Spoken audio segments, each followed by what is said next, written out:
Kebanyakan pelajar, dia takut apabila dia jumpa soalan macam ni.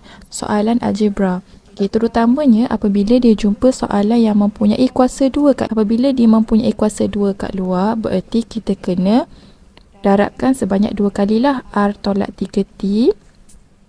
R tolak 3T. Tambah 4RT.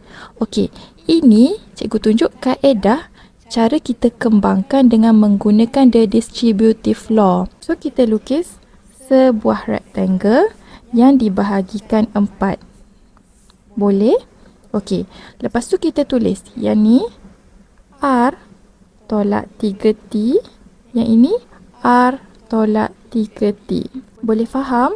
Okey, yang seterusnya adalah kita darabkan sahaja. R darab R, kita akan dapat R kuasa 2. R darab negatif 3T, kita akan dapat negatif RT. Negatif 3T darab dengan R, kita akan dapat negatif 3RT.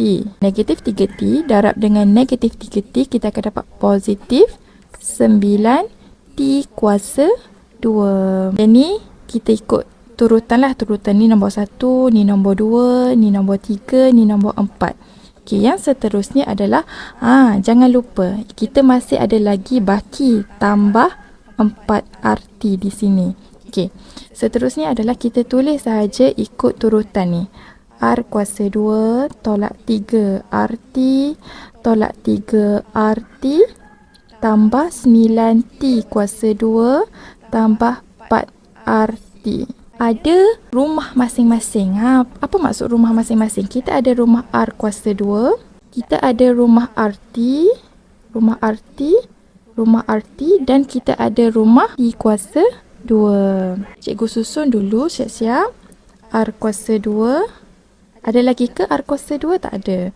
Okey, diikuti dengan rumah RT. 3RT tolak 3RT tambah dengan 4RT. Okey, ada lagi RT? Tak ada dah. Yang tinggal hanyalah T kuasa 2. So, tambah 9T kuasa 2.